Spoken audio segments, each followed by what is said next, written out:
Assalamualaikum warahmatullahi wabarakatuh. Kembali lagi bersama saya di channel Aslamku. Seperti biasa, saya sering berbagi informasi seputar asam lambung, GERD, anxiety buat teman-teman semuanya ya.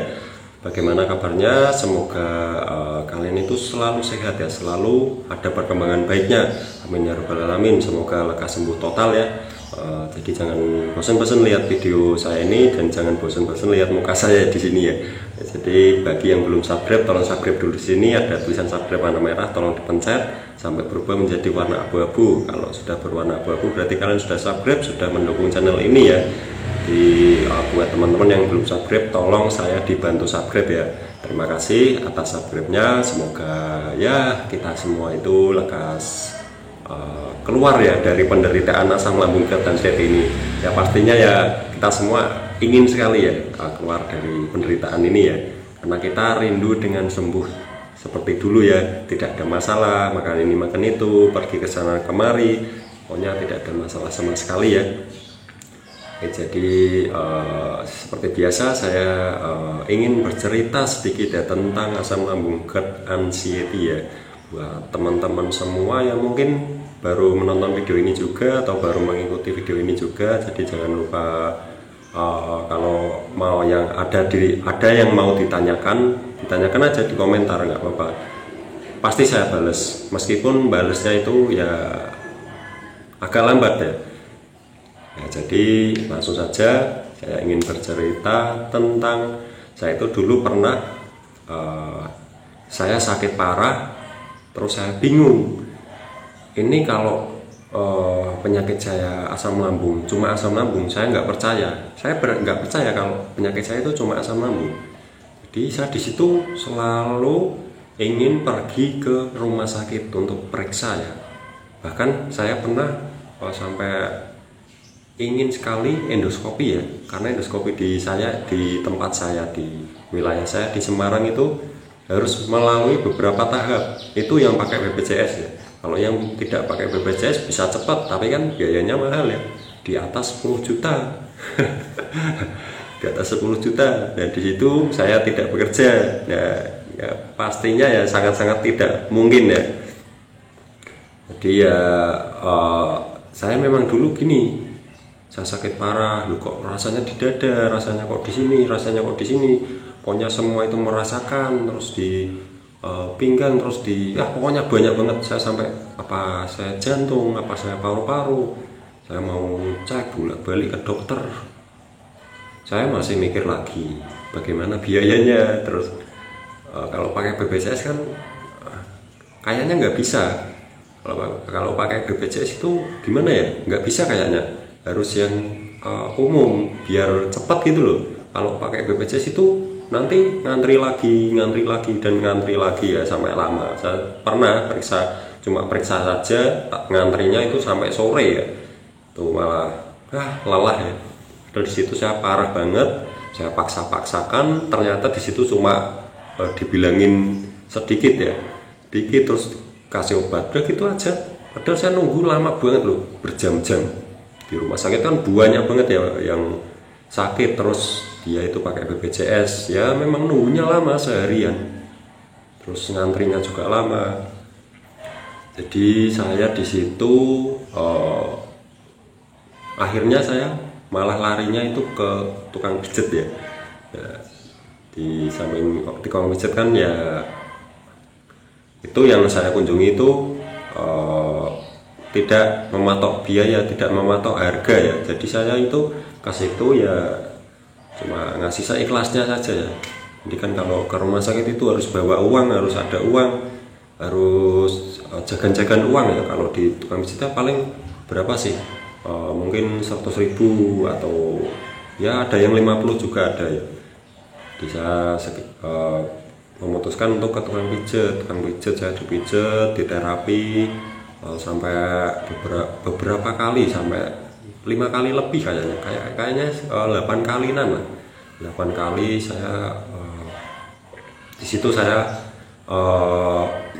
seperti yakin ya kalau saya itu akan sembuh, dan saya udah agak lupa dengan sensasi seperti mengira-ngira itu loh. seperti mengira-ngira kalau saya itu ada penyakit paru-paru, ada penyakit jantung, terus ada kantong empedu, ada batu empedu, terus ada liver. Lah di situ saya ya ada masih sedikit pikiran itu pasti ada, karena ya sensasinya banyak banget ya, mau gimana lagi. Kalau nggak ada sensasi cuma di perut aja sih mungkin nggak sampai mengira-ngira sampai segitu ya, sampai anxiety kita itu keluar, terus kecemasan itu keluar pasti. Di situ saya pijat sampai beberapa kali, banyak sekali, terus saya memutuskan nggak ada perubahan ya, nggak ada perubahan, terus terang saja saya pijat udah bolak-balik ke sana kemarin mungkin udah puluhan kali, itu nggak ada perubahan sama sekali, sedikit pun itu nggak ada. Ya nanti agak enakan, besoknya ya begitu lagi. Saya kira itu ya mungkin saya udah ya sakit begini sampai nggak tahu sampai berapa lama ya nggak akan mereda. Di situ saya agak putus asa, terus saya lihat YouTube di Kang Rohimat Jaya Saputra ya. Saya dulu sukanya itu lihat Rohimat Jaya Saputra. Nah di situ saya ya belajar ikhlas, belajar sabar. Udah saya nggak mau ke sana kemari, nggak mau, nggak ingin ke paranormal lagi, nggak ingin pijet lagi, nggak ingin terapi lagi ya, karena nggak ada perubahan dan itu bikin kantongnya bolong ya, bahkan sobek. Mungkin ada teman-teman juga ya sama seperti saya. Ya memang sedih sekali ya, sedih, pokoknya sedih banget. Nggak bisa ya, pokoknya jangan sampai lah teman-teman sampai seperti saya ya. Semoga saja teman-teman itu cuma berobat di dokter itu semoga sembuh ya. Ya jangan sampai seperti saya ya. Karena di posisi saya waktu itu memang sangat ya pengennya itu nangis dan nangis ya, karena sakit ya sembuh-sembuh. Pokoknya sakit saya itu kayak tersiksa, bukan kayak cuma sakit perut, bukan, sakitnya tuh banyak dari kepala sampai kaki, bayangkan. Dan saya itu di situ takut kalau tiba-tiba mati, terus tiba-tiba ya pokoknya takut lah dengan penyakit-penyakit yang berbahaya seperti jantung, seperti paru-paru, seperti batu empedu, seperti liver ya, pokoknya ribet lah. Ya begitulah, saya itu suka menerka-nerka penyakit itu begitu ya, malah lari ke sana kemari. Harusnya itu nah di situ saya menemukan ya kuncinya, kunci agar terbebas dari itu semua ya, menerka-nerka, terus ingin ke rumah sakit, ingin periksa ini, ingin periksa itu memang begitu ya, memang begitu. Dan nyatanya saya sampai sekarang bisa menenangkan diri dan sensasinya lama-lama menghilang ya, dengan menerapkan 3P juga, dengan disiplin ya. Itu ya cukup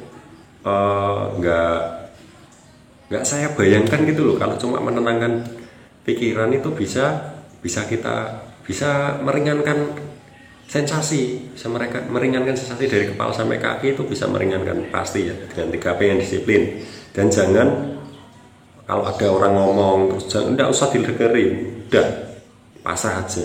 Kuncinya pasrah, ikhlas, sabar, dan terus berusaha, dan pastinya tetap semangat. Udah itu aja, itu kuncinya yang saya bicarakan itu baru saja. Jadi ya tergantung kalian sih. Kalau kalian bisa yang saya katakan tadi, pasti lama-lama kalian sembuh ya bahkan membaiklah ya, setidaknya membaik, sensasi pada hilang, pikiran tenang, bisa bahagia, bisa menikmati, pokoknya bisa istirahat lah. Jadi kita itu penderita asam lambung dan anxiety butuh namanya istirahat. Terus kalian coba pasrah pada yang Maha Kuasa. Jika kalian nggak usah takut akan kematian. Saya dulu juga takut, sekarang saya udah nggak takut. Mau muncul lagi sensasi, kemarin muncul sensasi gara-gara salah makan, saya memang salah makan, yang salah saya, ya udah, mau sakit apapun saya nggak peduli. Pokoknya saya kerok, saya kop sendiri, terus saya pijat sendiri, saya kasih fresh care, udah begitu saja. Nggak usah mau ke tukang pijat, mau udah capek. saya udah capek, udah nggak mau mikirin yang pokoknya saya mikirannya ke tahap penyembuhan sampai 100%, udah itu aja, simple, nggak usah ribet-ribet ya. Jadi kita nggak usah menerka-nerka penyakit ini penyakit itu, karena itu tuh anxiety yang membohongi kita. Jadi kita itu dibohongi, ini loh ada penyakit jantung, ada penyakit paru-paru.